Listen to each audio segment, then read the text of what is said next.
Jonathan Shelkey is possibly absent tonight. Jerry DiTullio? Here. Christine Disney? Here. Daniel Gravy? Here. Patrick Quinn? Here. Will Kearns? Here. Michael Moore? Here. And Janet Leo is absent tonight. Thank you. Please join me in the Pledge of Allegiance.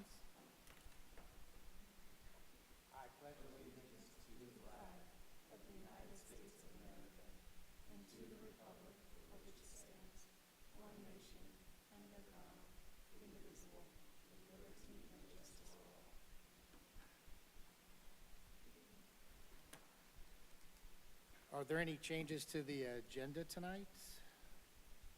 Seeing none, the agenda will stand as published. Is there a motion to approve the minutes of January 18th, 2024? So moved, Mr. Chair. We have a second? Second.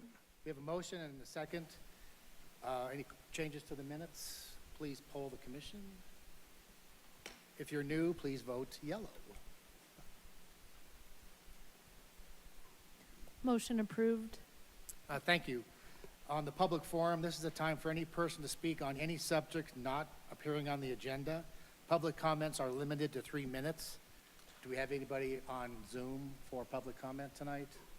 Nobody is on Zoom. And nobody in the audience, so that's easy. We'll move on to, there's no public hearings, there's no old business. I'll move on to new business, which is 9A. Commissioner Moore, baptism by fire. Adoption of resolution number 1, 2024, relating to the proposed Carr Street Urban Renewal Plan and its adherence to the city's comprehensive plan adopted in 2009. Review the proposed Carr Street Urban Renewal Plan, the plan, and adoption of a resolution regarding its conformity with the city's comprehensive plan, comp plan, and Vision Wheat Ridge.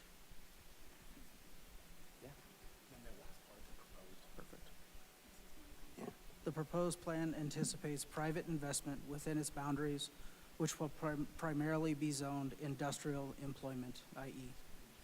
This may include the demolition of existing substandard and blighted structures and the construction of improvements that support local goals related to the land use, economic development, transportation, and sustainability.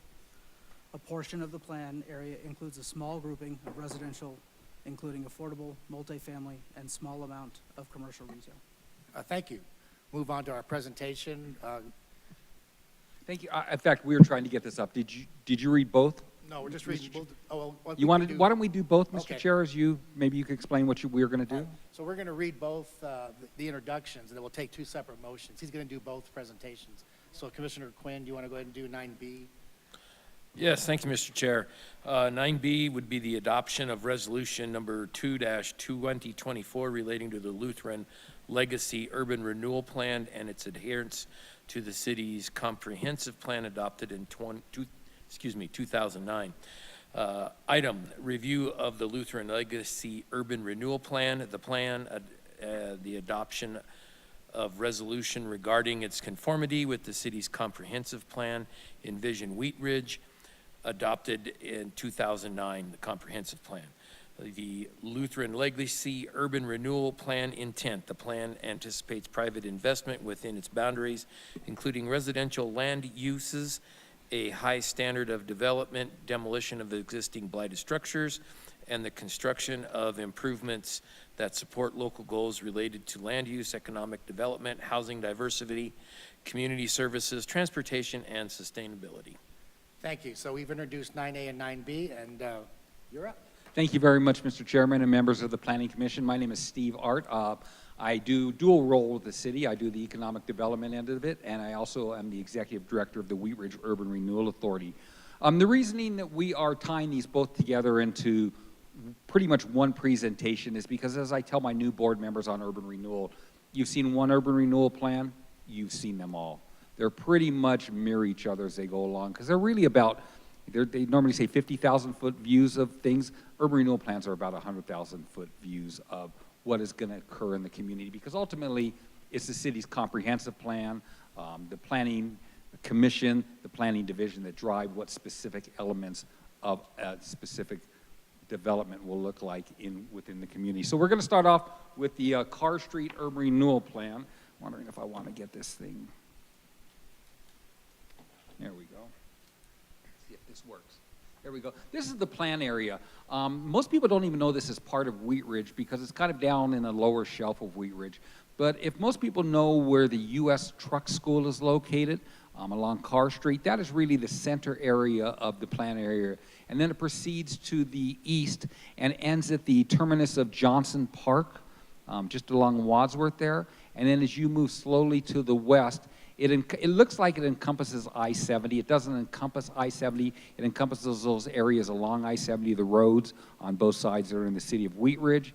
Slowly moves itself way down to Garrison Street. That would be at the far right-hand side of the picture that you see. It includes only Garrison Street. It includes none of the residential properties on Garrison. And then it moves itself up to the corner of Garrison and 44th Avenue, which would include the insurance company there, and then you move down to the Pietro's Pizza, that shopping center there, and works itself around in a large circle there. So urban renewal states before we can approve a plan. So plans are approved by the city council to an independent board, the authority for the urban renewal district that we have in the city of Wheat Ridge. And it says that we need to go to the planning commission to see that it conforms, and it's a recommendation that you're making this evening. It's actually not a full finding, it's just a recommendation that the plan does adhere to the comprehensive plan of the city of Wheat Ridge. Once you make your recommendation, we will then go forward to the city council, and the city council ultimately, hopefully, will approve both of these urban renewal plan areas. It will be done on a public hearing, and we're not sure of those exact dates yet because there were some things that were done in the state legislature in 2015 that were enacted in 2016 that dictated some additional steps that we have to now do when we're forming new urban renewal plan areas. And one of those is we have to have agreements with all the taxing entities that are assessing a mill levy against the urban renewal area. And we have to have agreements with them with the sharing of the TIF, the tax increment that is produced by that area here. So in order to form an urban renewal plan area, we need to do 4 separate things. The first thing we need to do is sit down and decide what is our plan area going to be. And that was really that map that we looked at. We sat down as staff and looked at that plan area, decided what areas should be in there, should not be in there. When we first started, it was really just a truck school, and we just decided to expand it because of different things that we'll talk about as far as blighting conditions in there. We then have to do a condition survey, and a condition survey is a packet that says there are blighting elements within this plan area. Now, we're not calling every property in that area blighted.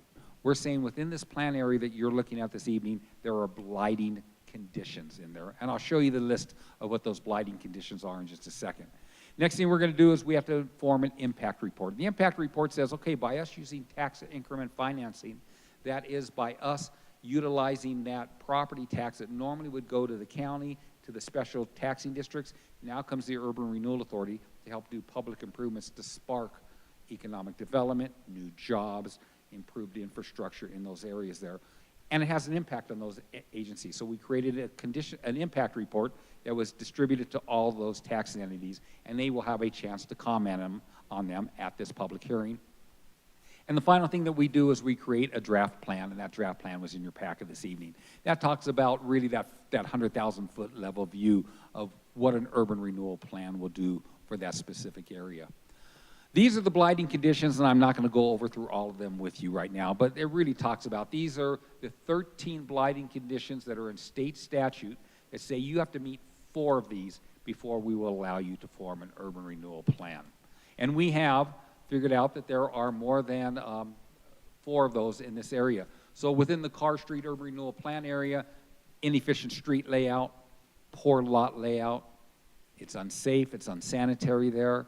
There needs to be site improvements specifically along the Clear Creek there. It's in the 500-year floodplain. That needs to be taken out of the 500-year floodplain before any improvements can be built on the land, such as a new building.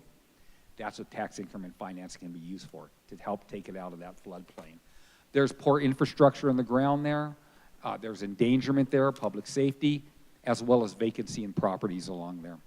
So the goals and the objective of the Carr Street Urban Renewal Plan area is to remediate unfavorable conditions within that area, to remove those blighting conditions. Again, we're not calling pieces of property in there blighted. We're saying within that plan area, there are these blighting conditions in there. One of the things I need to mention to you, so it needs to adhere to the comprehensive plan of the city.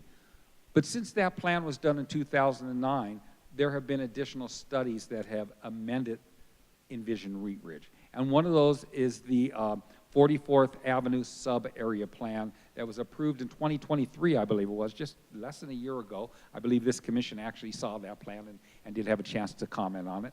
So elements of that plan then help guide what's in the comprehensive plan and help guide what we can do in the Urban Renewal Authority. So within the plan and within your packet, there are certain areas that it talks about what we are doing to remediate those blighting conditions and how it adheres to the city's comprehensive plan. The first one is the economy and land use. It's really taking a blighted piece of property. That truck school, those areas down there really need some assistance to help them move them on, to advance them, to build new buildings, to improve the infrastructure that's all along there. Hopefully, tax increment will help retain some of the existing businesses we have there because we can assist them by doing improvements to their businesses along there. It's also going to help with infill that would happen along that specific area. It's also going to do community character and design, and that deals with ensures quality development for that area there. It requires new development and existing development to meet the standards that are in place with the city and in our comp plan. A lot of those businesses down there were created before we had our comp plan in, before the city really enacted the elements that we want to see done in development. So this can help them do that.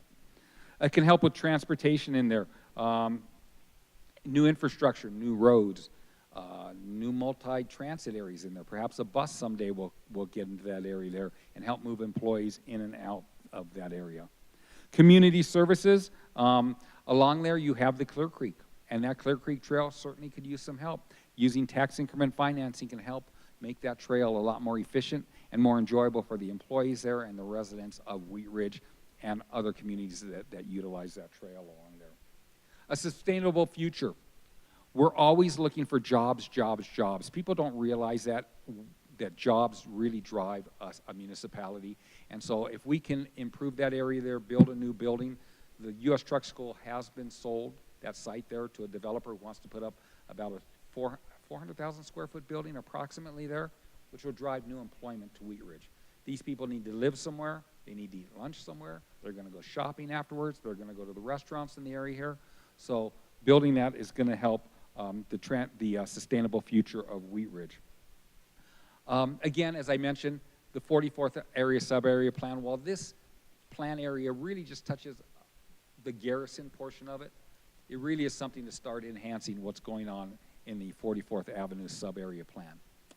So that is the car area plan. I'm going to now go through the Lutheran plan, and it will be a very truncated presentation on that. Let me close this one down. So this is the Lutheran campus, urban renewal. And I don't know why it's not starting from the beginning. Well, we'll just go along it like it is right now then. This is the Lutheran campus plan. So I think we all know the Lutheran campus. Probably a lot of you have had children there or have hopefully not been patients there, but know someone that's been there. It's approximately 99 acres of land out there. You'll see to the right-hand side, there's like a little thread that looks like it goes off the right-hand side. That's the Rocky Mountain Ditch. Certainly as development starts to go into the Lutheran campus there, that Rocky Mountain Ditch is going to need to be improved. So we included that into the urban renewal plan area, something we can utilize tax increment financing to help improve that ditch, help drainage along into that piece of property. You also notice up at the top left-hand side is the church that is located at the western terminus of the hospital campus. They elected not to be in the urban renewal plan, so we did what they wished and we did not include them into the urban renewal plan. And then at the bottom of the picture, you'll see the residential properties. Traditionally, you don't involve existing residential properties into an urban renewal plan. They're not going to create a lot of tax increment, so you just leave them out of your plan. This pretty much says the same thing of what we have to go through to form an urban renewal plan. We found blighting conditions there. We had the we had to, oh wait, the blighting condition is going to be the next one. So we have to find 4 of them. We found 6 elements that were blighting conditions within that plan area, including street layout, lot layout, unsafe and unsanitary, needs to have side improvements, there needs to be infrastructure, and there is vacancy, especially after an existing hospital leaves that ground. There really is going to be vacancy on that piece of property.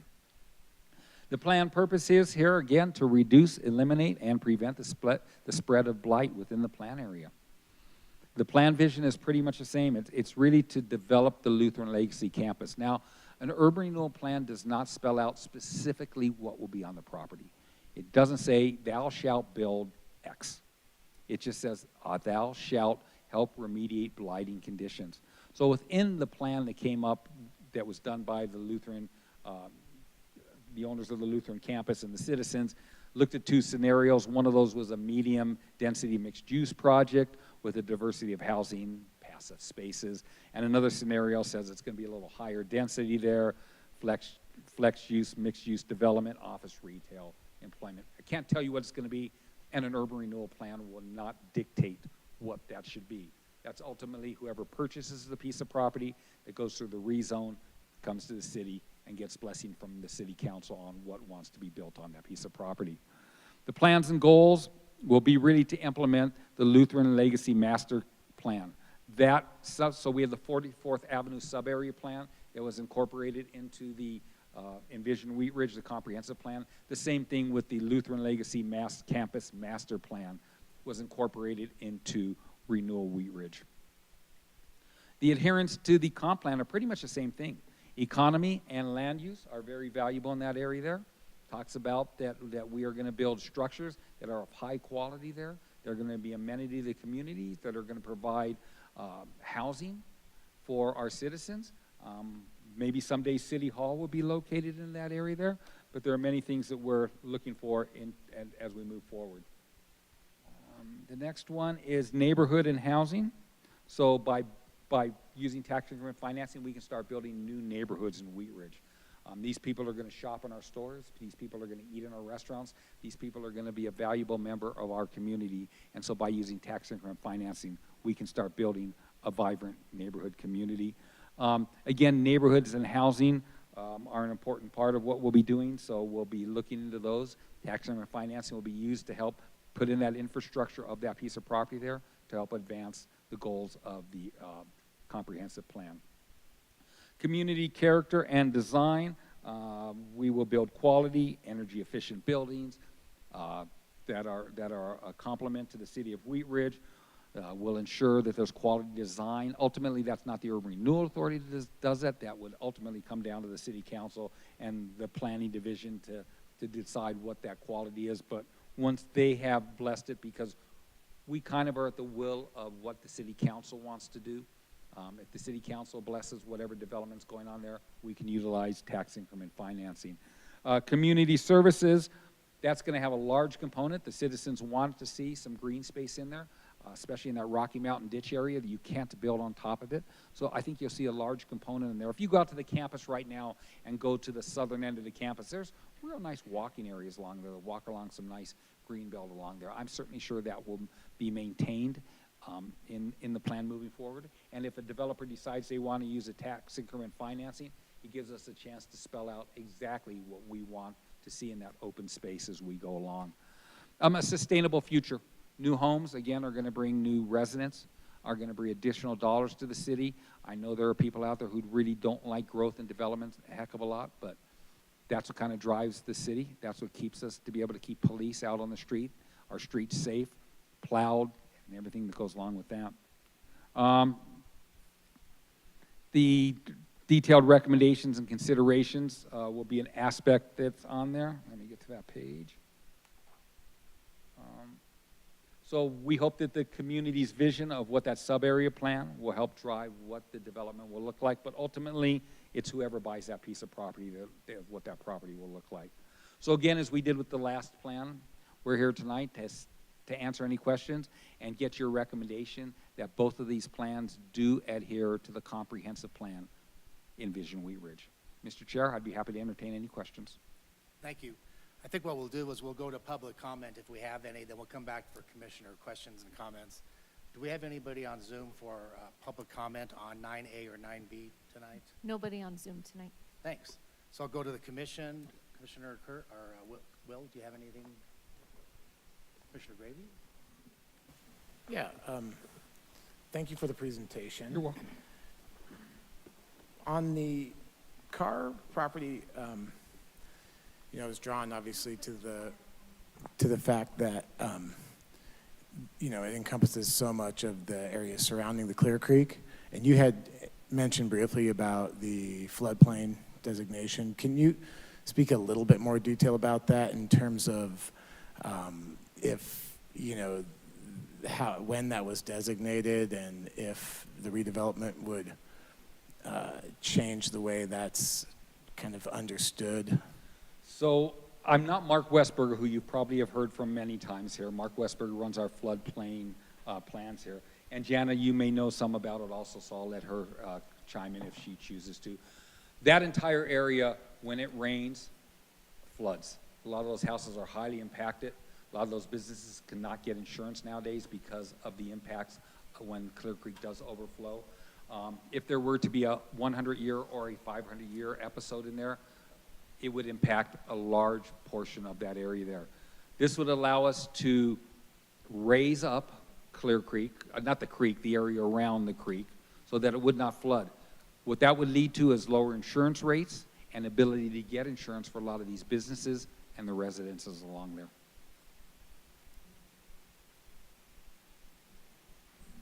Did I sound like Mark? A little shorter? Thank you. Yeah, I appreciate that. And then I had a quick question on Lutheran too. Yes. I know that it's hard not to get ahead of yourself when thinking about Lutheran campus, and I know this is like initial steps, but one question I had is, you know, I often drive along 44th, and what stands out from the perspective I have of the campus and thinking about the redevelopment is just a couple of the what seem to be more historic structures right there. The church that is you know, within the plan, and then, you know, that like colored blue house kind of right next to it by the hospital. But I'm curious, in terms of urban renewal, is there any process that considers historic preservation of certain buildings, or is it something that's addressed, if so, in an entirely different process? Very much so. So I can't speak to will those houses remain on there. That's not urban renewal's plan. But certainly urban renewal, if it is designated by the city or the developer that we want to retain those properties, those houses, the church on there, urban renewal dollars could be used to bring those up to grade. I mean, that blue house would be a cool little restaurant. We could come along and provide funding to help bring that up using tax increment financing. But we won't speak to the specific uses on the property. That's ultimately the city council's purview. Great, thank you. Yeah, I just know that that's an important part of Wheat Ridge history, how far it goes back. Yeah, And so I and just again, think of that. But. we do like historic preservation. We'll do that, but the plan does not speak specifically to those individual units. Thank you. Commissioner Disney? So if we agree that this complies to the city's vision, and city council, then it goes to city council, and they approve it, is that when the TIF will start, or does that have to happen through a vote of the community? When No, does that happen? That's when the day the plan is formed. So what we have to do is, we have to have all those agreements that I talked about earlier on with all the tax entities done. Hold that public, once those are done, we hold a public hearing in front of city council. Once city council forms that plan, the next day, the 25-year clock starts. That's why we're kind of looking right now on the Lutheran campus when we start that clock. There's a lot of implications that are involved in it. We may do that one. We may do Carr Street first and do the Lutheran campus later on, upon just before the sale of the property. Would they both potentially then be collecting money at the same time? Or Yeah, is but you're always collecting money in arrears. So Arrears. once development occurs, it'll be the following year when this new development gets assessed by the assessor's office, and then increment will start flowing after that. So it usually lags behind about a year or two before increment starts flowing in. So normally what we'll do is we'll obligate future increment into the development. We won't say, we're going to give you $1 million today.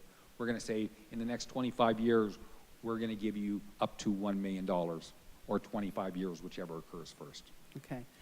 And then you said that the truck driving school had been sold. Yes. Is it going away, or did somebody buy it and take it over? No, it will be going away, and the proposal, and I always say proposal because until sticks go in the ground, you never know. There is a proposed couple of 100,000 square foot industrial building that is proposed on the site there. Okay, thank you. Thank you.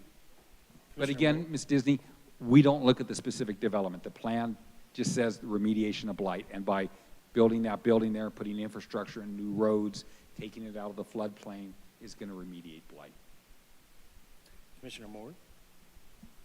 No question, excuse me, no questions. Commissioner Quinn? Mr. Chairman, nothing at this time. Thank you. Commissioner Shelkey? Well, first of all, my apologies for being late.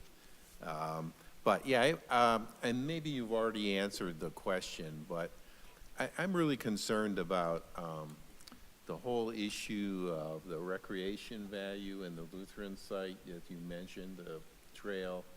But the whole idea of, and maybe this is farther down the road, but the whole idea of if you're going to have a new housing area, it seems to me that the housing areas that are going to be the winners are going to be the ones that provide for alternative modes of transportation, where the walking paths, bike paths, all those kind of things. How does that fit into this? So ultimately, as I've been expressing, what individually happens on the property is not of the purview of the Urban Renewal Right. Authority until such time as they come to us and say, we'd like TIF to build this type of housing, and my board says, we hate that housing, that doesn't even fit in, we don't, or there's no affordability in that, we do that. So it ultimately, we go by the guidance of City Council. The City Council blesses whatever development were to occur on there. That's the guidance that we follow. So ultimately, your question is really more of a council-directed thing. What we're here tonight is looking at the comprehensive plan that talks about these elements: transportation, livability, providing more residential. That's what we're really looking at. Again, that high-level view. Right. And I Okay. apologize for not having a specific answer. No, that's that. okay, I understand. Thank you. Steve, would you mind just briefly describing to the board and for the public how the TIF works with the county and the assessor and the treasurer, just how that flows? Quick 101 on TIF, tax increment financing. You have a piece of property that you own. Mr. DeTulio, you own a commercial piece of property. It's empty right now, nothing on it. Every year you're paying $1,000 in property tax to the county. The county gets that property tax, and they divide it up. The county gets some, the school district gets some, the water district, fire district, they divide it up on all of those that have a mill levy on your tax bill. By you, Mr. DeTulio, coming to the Urban Renewal Authority, said, look, I'm going to build a 2-story building on there that's going to house all these nice things. Now suddenly your property tax goes from $1,000 to $10,000 a year. That $9,000 extra dollars, the difference between $1,000 and $10,000, that $9,000 is called increment. Mr. DeTulio still pays the $10,000 to the county. They take the $1,000 off, plus every year they get a little marker up. They take that $1,000 and they still divide it to the school district, fire district, water district, county, and all that. That extra $9,000 comes back to the Urban Renewal Authority. The Urban Renewal Authority then invests into public infrastructure in Wheat Ridge. So that money that Mr. DeTulio traditionally paid for the $1,000 goes out to all these districts. It could be used anywhere in Jefferson County. This $9,000 increment comes directly back to Wheat Ridge to be used in Wheat Ridge, to advance Wheat Ridge, to improve Wheat Ridge. We get it for a period of 25 years. Now you say, why would these districts give up that money? Well, because if I don't give that increment, that developer is going to walk out the door and say, I'll just go to the neighboring city or neighboring state. So by allowing us to have that tax increment, they've given us the opportunity that they realize for 25 years now, I'm going to give up that increment. At the end of 25 years, now I'm going to have a development. I'm going to get all that reward back. Plus, I'll have an improved area there. Now, we have to come up with these agreements, and those agreements may say between them that they want to share the sales tax or the property tax, in some way. Mr. DeTulio's then in his day job, his real day job right now, When the assessor comes out and we pay our property taxes, it's his job, along with the assessor, to divide it up and make those payments to the Urban Renewal Authority and to all those special districts. I think that's how it's done, Jerry, right? Yep. Okay. And then the question is there any special districts that you have agreements that you don't take their increment, like public safety, or any groups like the fire department? Well, we will have to enter into those agreements, so we have just started negotiations with all of them. Before we will approve these plans, we have to have these deals done with these agencies. So I'm talking right now to the fire district, the school district, Rocky Mountain Flood District, urban drainage, sanitation district, Wheat Ridge Sanitation District, and the Carr Street has another one, I can't remember which sanitation district is. So we're in conversations with all of them. So right now, on these two areas, we don't have any agreements. On our existing plan areas, we do have agreement with the West Metro Fire District there. Thanks. Any other questions, Mr. Gravy? Just real quick, how many existing plan areas are there in Wheat There are Ridge? currently 5 existing plan areas. One is in the basics 38th Avenue from Wadsworth to Sheridan. The second one is Wadsworth Corridor, pretty much from 44th Avenue down to 35th area. The third one is I-70 Kipling Corridor. That's our largest one. That really starts about where Applejack Liquor is, the Applewood Shopping Center, goes all the way up I-70 to the TOD area, curves around, makes a big U-turn, comes down Kipling to 26th Avenue. The fourth area is what's called the Ward Road, 44th Avenue, and that pretty much the truck school on 44th. For about a quarter of a mile surrounding there, we have an urban renewal plan area there. And the fifth and final one is called the West End 38th. That's our only single-use urban renewal area, and that's the West End Apartments at 38th and Upham.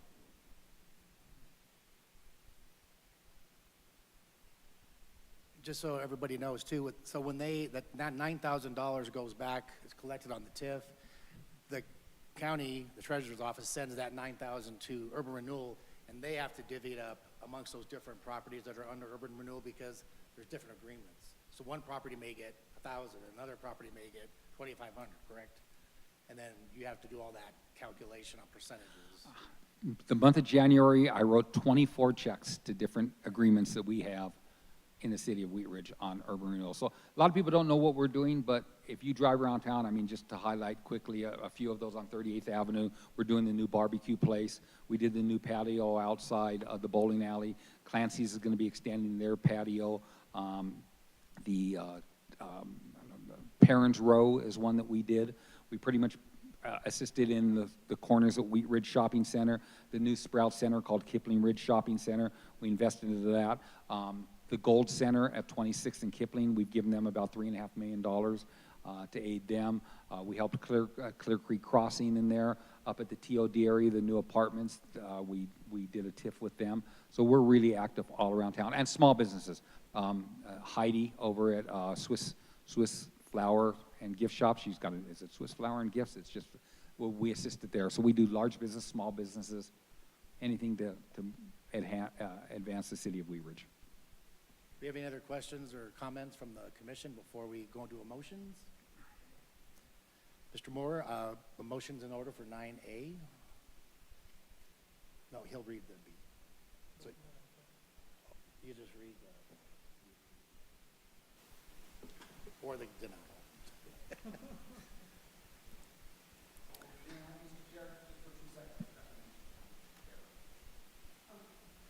Within your resolution for the Carr Street project, in the first whereas, I believe it is, it had a date of February 14th.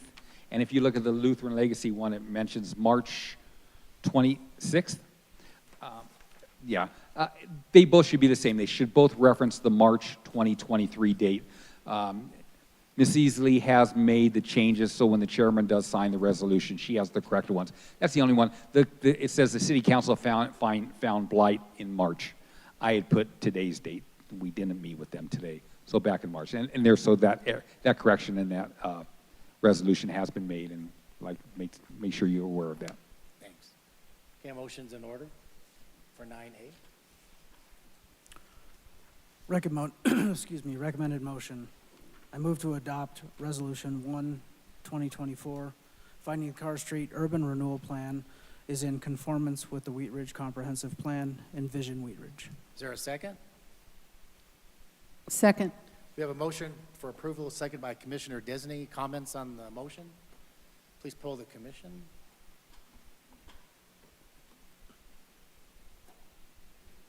Motion approved, 7-0.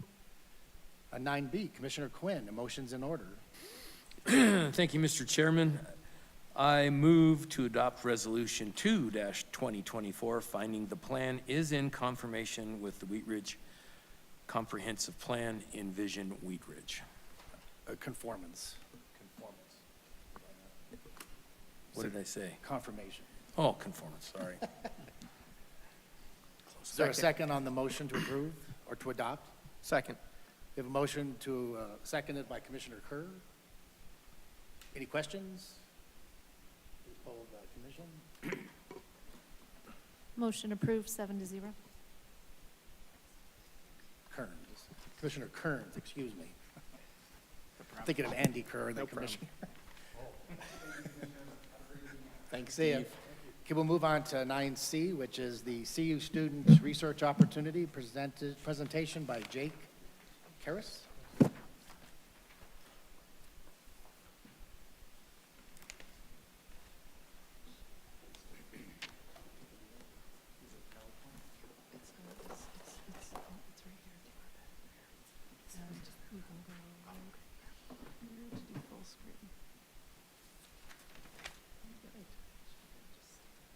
Yeah, thank you.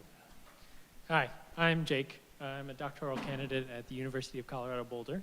I'm in the Department of Sociology, and I'm here to present to you today my dissertation research. I'm currently conducting qualitative data collection for, and I would like to invite you all to participate in the study.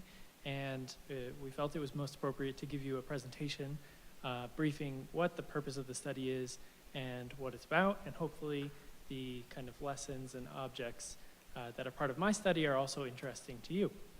So this is the title, my working title. As you know, a dissertation takes a few years, so the title has also changed multiple times. But yeah, let's get started. And also, feel free to interrupt with questions at any time. This is not a formal presentation. This is for me to talk to you all about it and to share the information. Oh, it scrolls real fast. Oh, we're all done. Yeah, we went to the end real quick. So one of the primary focuses of my study is really on small cities across the Denver metro area. And that's because the literature within sociology and urban planning is largely focused on major city developments, like the city of Denver, New York, Los Angeles, and other large metropolitan areas. But it doesn't typically focus on smaller cities around those larger cities and the major impact that they have on urban development and where people live. As you can see from the slide, only 750,000 people live in Denver, but over 2 million people live in the surrounding cities around the Denver central core. And that means that small cities like Wheat Ridge and Arvada and Westminster and Broomfield and Centennial, so many, have a huge impact on the daily lives of citizens in the Denver metro area.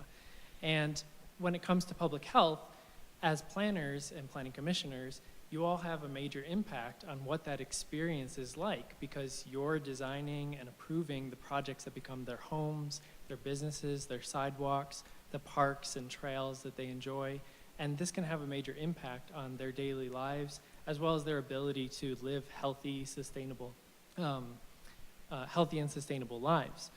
For example, within urban development, in that context, we have air quality concerns, we have walkability concerns, we have physical safety concerns, all things that I'm sure many of you think about with each project that you approve or maybe have a specific area of focus that you're interested in.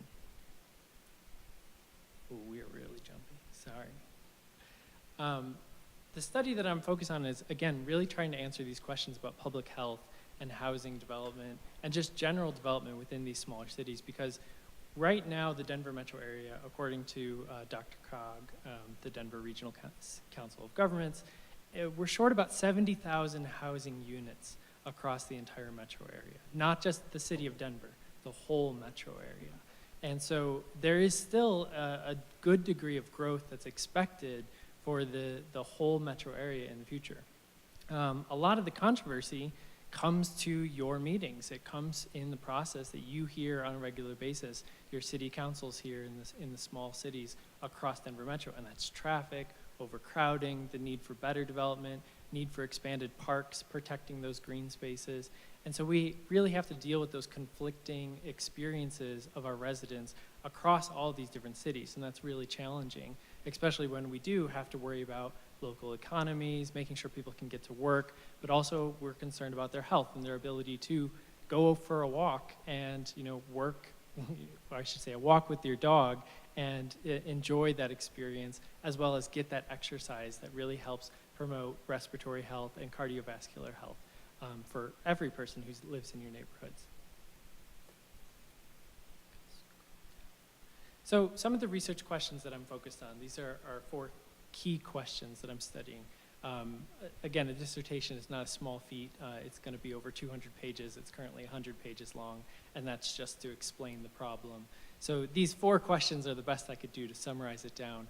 And it really starts with, we need to just look more at what is this relationship between public health and urban planning when we plan for the future, and how can we intersect those two much more strongly so that we can really influence not only our future urban planning, but our current urban planning with the knowledge we have of public health and infrastructure.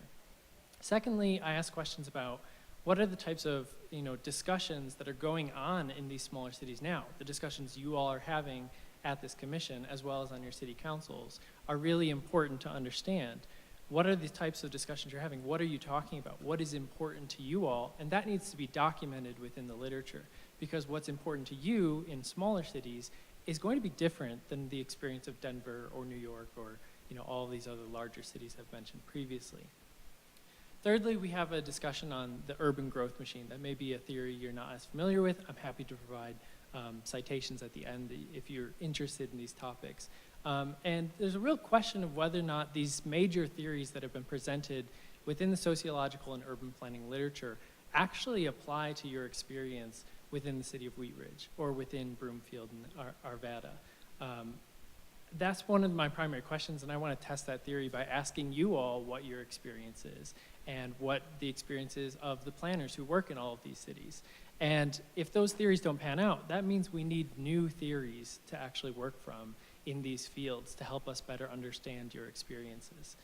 Lastly, the real question, and this one focuses less on you, but actually part of my study is talking to the residents of these newer neighborhoods and getting their experiences. And so I want to talk to them about their perception, their experience of neighborhoods that are designed through these public processes and understand how they feel their health is impacted by what goes out through development process. So what do we know?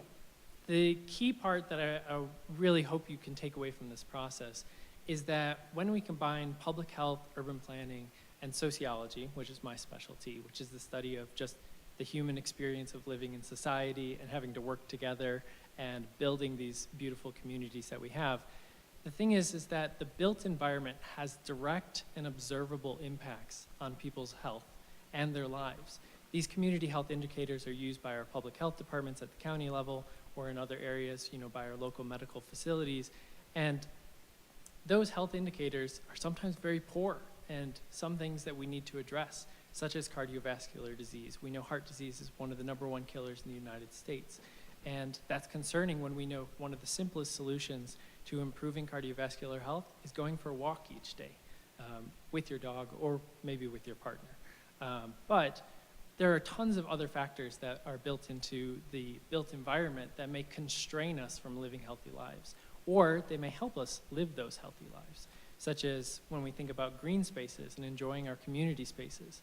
I'm sure you all have taken walks in the park with your family or friends or children, and those parks are a great space where actually it decreases your overall stress levels. You can see improvements in your respiratory health because of those walks going on. Or maybe you took a bike ride and you got pretty healthy doing that. Bicyclers, way healthier than me. I don't do enough of that for sure. I'm mostly running from city to city these days doing this study. But there's tons of major benefits when we look at it. I've listed a few of them here in this slide. But the real key is that when you look at an individual's health, you see that an individual's health is tied to their community's health. That may be tied to their state's health. that may be tied to even our larger national conversations and our culture. And so if you see on the right, you have the image that came from a social epidemiology textbook that I used with my classes. You see how you have these individual level factors. You know, we talk about genetics as a factor in our lives. That's just one part of a much larger story. And the built environment and our living conditions are in there as well. But they're also often not talked about as much. And more often, we actually don't have many public health people coming here to comment to you all on, you know, what they think about the different projects.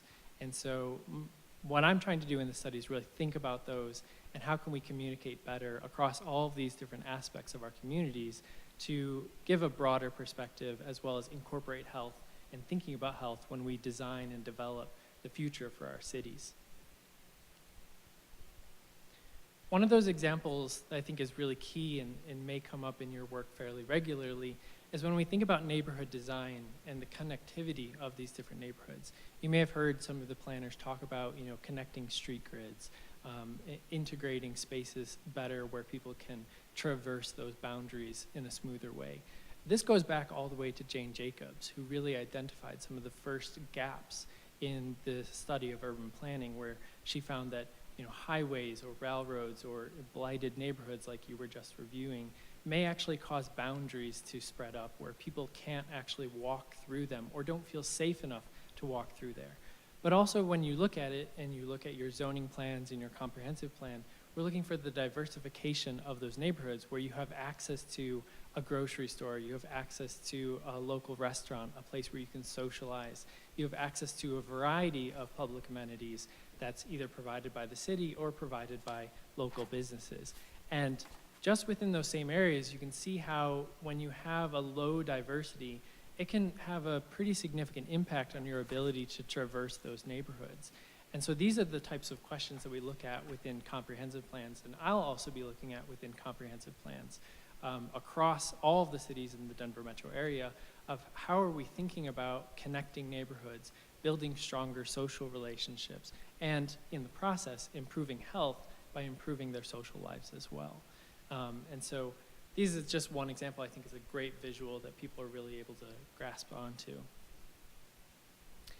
Ultimately, and this is my big takeaway, you know, before I move into what the actual specific aspects of my study are, it's that urban planners are actually kind of public health workers as well.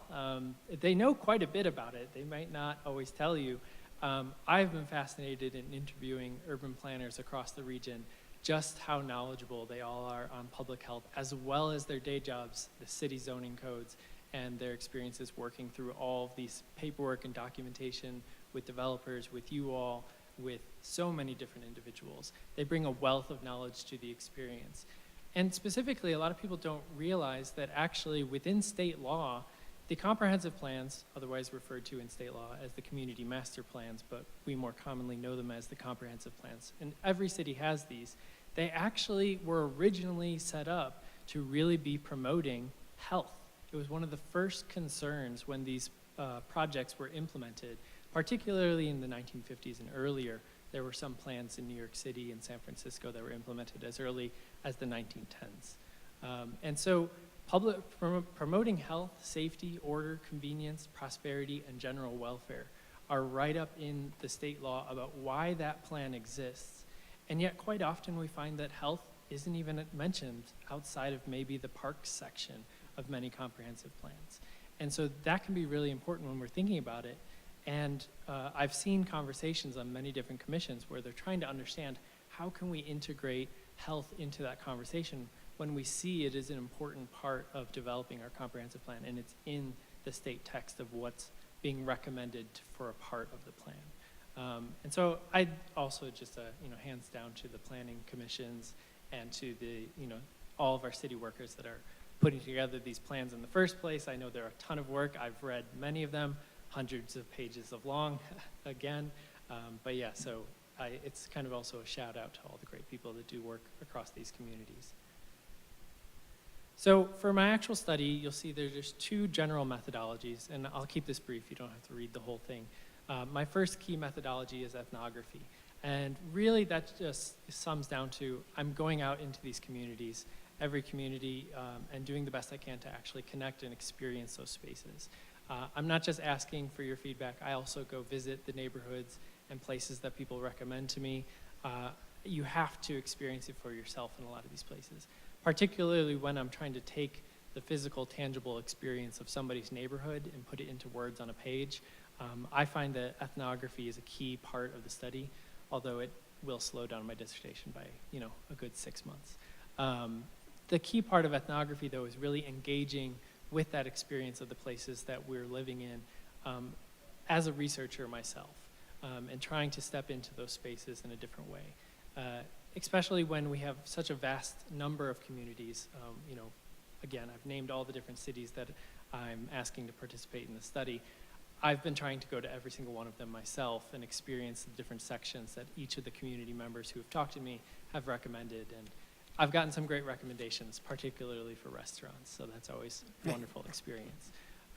So yes, trying to embed myself into the community and really collect that information for my own perspective, as well as to understand the perspective of the participants in a better way. The data collection here is really site visits. It includes social mapping. That's something as simple as I might spend a few hours in a public park mapping everything that I see happen within those spaces, from where people are walking to do I see dogs, do I see cats, do I see people playing, do I see children in the neighborhood, do I see activities, and I'll just sit there for a few hours documenting everything that I see happen in a specific space. And that's probably the most detailed level I'll go, but there's also just other experiences of just observing how people use a space. How are they engaging with certain objects in certain spaces? Like a park bench, are people actually using it or are they not? And those are just as valid questions. We want to know if they're useful or maybe they're just positioned wrong. A lot of times what we do in that social mapping process is if we see something that we don't fully understand, we'll actually stop and just ask somebody who's walking by what they think of that space to try and get a better perspective. The second methodology is grounded theory. And this is going to sound a little strange. It's really not theory. Grounded theory is the process of developing theories from the bottom up. So taking the experience of the people who live within the communities, the people who are on the commissions, the planners who are working through these processes, and developing theories from their experiences. Not taking existing theories that have been written about, in the literature since the 1980s, but rather trying to see if a new theory arises out of what people speak to from their actual lived experiences. And this is where a lot of the survey data and interviews are important to this study. We need to collect that information from everybody who participates across all of these different cities because that's how we develop a new theory from all of your perspectives. I expect and anticipate, based on the existing literature, that the previously mentioned urban growth machine theory is not really that applicable to every single city, small cities experience. And so grounded theory is going to be important in developing what that new perspective actually looks like. How can we contribute a different version of the story to the literature and for future generations to understand better? So again, the data collection here is really focused on the interviews and survey, and I'll get into that right now. The question of how can you participate in this study? There's multiple phases to this study. They're all designed to be as flexible as possible so that people can participate in a way that's best for them as possible. The first phase is a community health and values survey. This is a completely anonymous survey conducted through Qualtrics, provided by the University of Colorado Boulder. The study takes about 10 minutes. I've checked, and we're slowly getting results in. And we actually have the study designed specifically for planners and community members, but I've divided those up so that way we can recognize who are planners and commissioners and who are residents, because we'll be focusing on 2 different subject areas. But the overall data is completely anonymous. Any identifying information that is collected by Qualtrics, as you know, IP addresses and stuff, is immediately deleted. And all study information is also completely deleted at the end of the study as well. None of this is being retained for any future studies.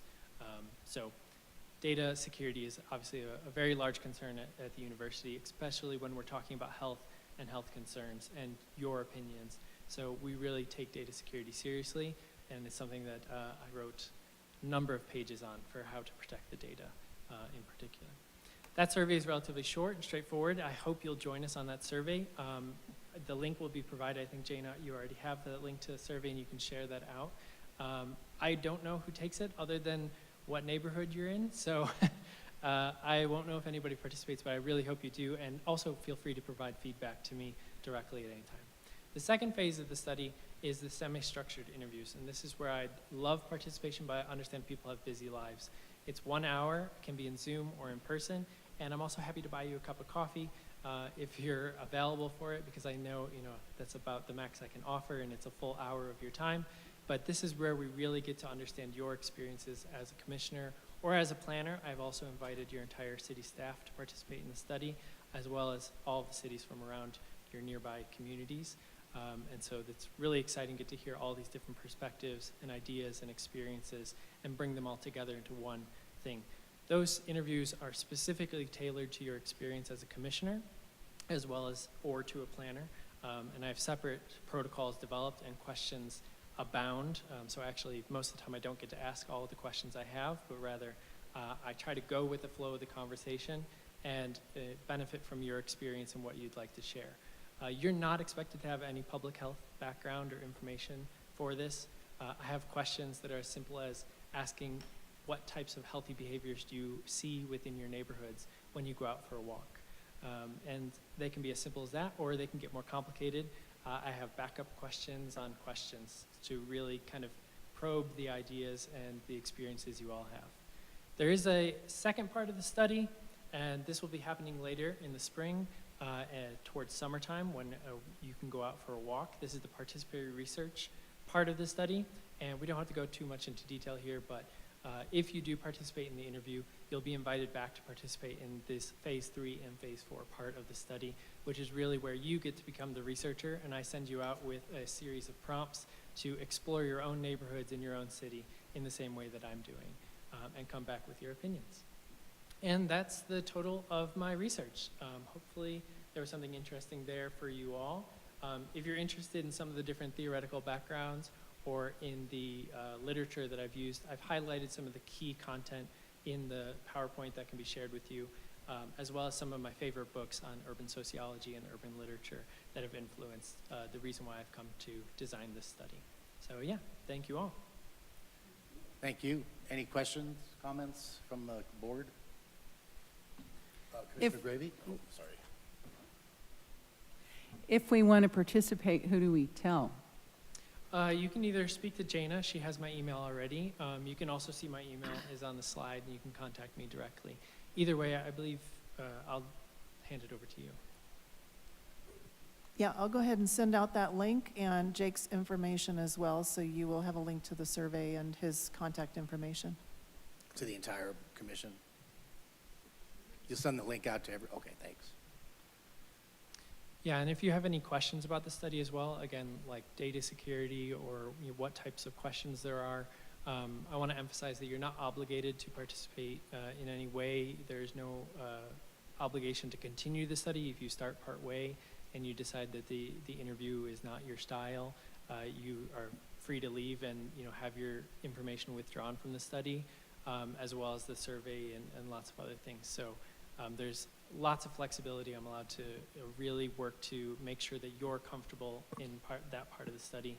Any information you need, I'm obligated to present to you as soon as possible. That's a requirement of the Institutional Research Board for University of Colorado Boulder.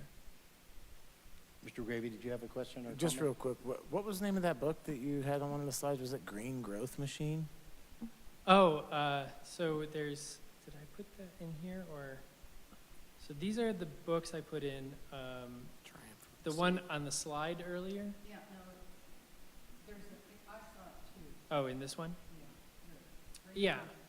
So those are two of the theories on the growth machines. So Moloch is the original author, Logan and Moloch. Those are the original papers for the growth machines theories. And then Dilworth and Stokes and Golden Lewis, that is a short book, it's a very small one, has a kind of new adaptation to the theory. And that's become more recent within urban planning literature in particular, less so in the sociological literature. Would you mind if, when they sent the survey out, that this was sent out also, or the entire presentation sent out in PowerPoint, or just the background on the literature, however you want to do it. Would you mind that? Sending I out- have a note to do that. Okay, thank you. Any other thoughts before we move on? Yeah, quick question, Jake. When the study is complete, how do we find out the results? Yeah, so with the university's policies, I'm not allowed to share pre-drafts of the study until it's actually published. All of our dissertations are publicly published by the university in collaboration, I think, with their publisher. I'm not sure which one that is these days. But once the study is actually produced, I'm then authorized to share a copy with all the participants of the study. It will be quite long, so I apologize ahead of time. Okay, thank you. Thank you. Thanks for coming. Thank you. So the next item on the agenda is 9D, which is upcoming dates.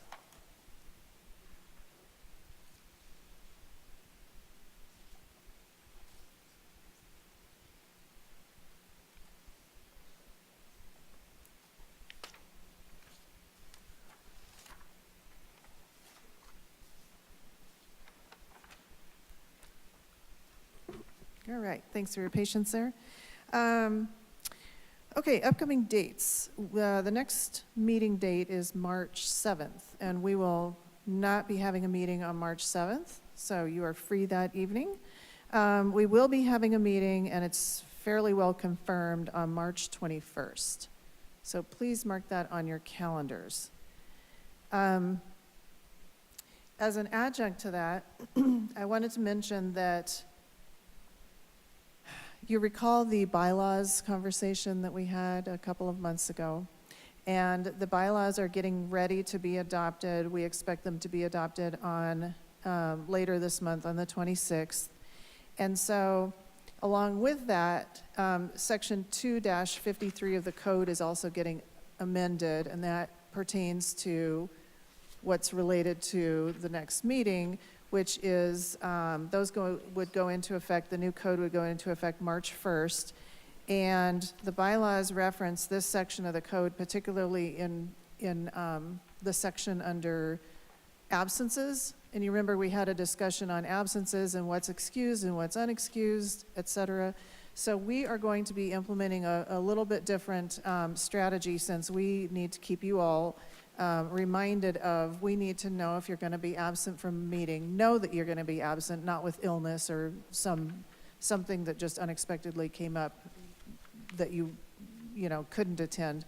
But if you're going to be on vacation, or you're just, you know you're going to be otherwise occupied one of the evenings of the Planning Commission, and you will not be able to attend, please let us know at least a week in advance. And what we're going to do is send out an email a week ahead of when we normally send out the packets. So you're going to get probably 2 emails. You're probably going to get one 2 Fridays before, saying, please let us know if you're not going to be able to make it to the meeting, and confirm that you will be making it to the meeting.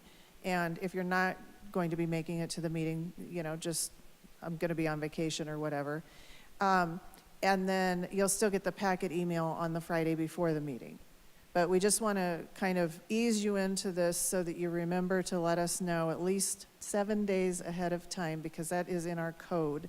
And so we really need you to adhere to that policy. Otherwise, you may get a warning letter. So just easing you into it here. And so next time I will have, as soon as the new bylaws are adopted, we'll go ahead and send those out electronically. As I said, the expected adopted date is later this month, and then the code updates effective March 1st. And we'll just make sure you've got plenty of advanced reminders, because we don't want anyone to have any unexcused absences. If you come down with the flu the day of the meeting and you can't make it, that's excused. But like I said, if you just don't let us know at all and don't show up, that's going to be an unexcused absence. And if you get more than 2 of those, I think you get into trouble. So we want to make sure we're all. Actually, I think it was, if you have 2 unexcused absences, you can no longer be on the commission. Yeah. So just want to make sure that you're communicating with us and we're communicating with you and that we're sticking with at least 7 days. I'm going to drill that into your minds and also into ours. Because we will be keeping track of absences once this is adopted. Unexcused and excused. So, any questions on that? Clear as mud. Okay. Let's see here. Moving on to more fun things. The Dutch Brothers is open. So, on Wadsworth. So, stop by and get a coffee. And then, kind of on a downer note for some folks, if you're going to be traveling on West 38th Avenue across Wadsworth, I believe it's going to be closed for about a week beginning March 11th. So just avoid that area maybe. They are doing some deep underground utility work, and so there's no option. But the plus side is that the Public Works Department is working to get some different access points open so that you can get into shopping centers and things like that in that area. So Is that both directions? both directions. So that's the 11th through the 15th of March?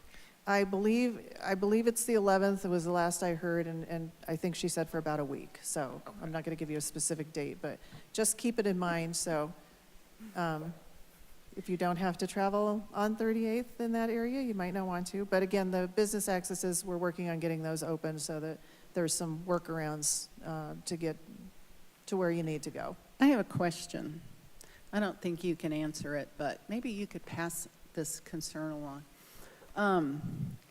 When they closed 44th down, Balsam Street becomes the connecting street that everybody goes up and down if they're trying, and that's going to happen. Can we get the police department or somebody to do some traffic mitigation? Because people think that they can drive 40 miles an hour through the residential neighborhoods. I've observed it frequently. And it's talking about the health and safety of your citizens. I just don't understand why they don't do more to get people to drive slowly. Yes. I will pass your concern along. Thank you. I will still pass it along. Is that it? That is it. Thank you. We'll move on to commissioners' updates. Commissioner Kearns, do you have any comments? I don't have anything tonight. Sorry, I Thanks. called you Commissioner Kerr a few times. No problem. That's just a bad Kind of habit. sounds the same. Commissioner Gravy? Yeah, I was going to mention, those folks are probably aware around here, but the Clear Creek Makerspace is set to open this spring. The website is up and running, clearcreekmakerspace.com, and the membership portal is open. For those who are unfamiliar with this effort, it's being undertaken by Local Works, our friendly neighborhood 501c3 nonprofit, and it's going to be an exceptional addition to the city, and I would check out the website and consider becoming a member. Thank you. Commissioner Disney? I'd just like to ask my fellow community members to observe the speed limits in the residential areas. Ditto. So we have a new commissioner, Michael Moore. We're familiar with your work, your movie work. Do you have any updates for us? Welcome. I do not have any updates, although I guess thanks for having me. No sneak previews coming up? Nothing to announce just yet. Commissioner Quinn? Thank you, Mr. Chair. Only thing I'm eagerly awaiting the renovation of Colorado Plus. They're out for 6 months, I guess. So when that reopens, please, everybody, have a beer there. And also, I noticed the Apple Ridge Cafe is out for a month or so. So when they reopen, be sure to go there and check it out. Thank you. Commissioner Shelkey? No, I don't have anything. So do we have a motion to adjourn? So moved, Mr. Chair. Is there a second? Second. We have multiple seconds. All We're right. adjourned. Oh, let's poll the commission. Motion approved, 7-0. We're adjourned.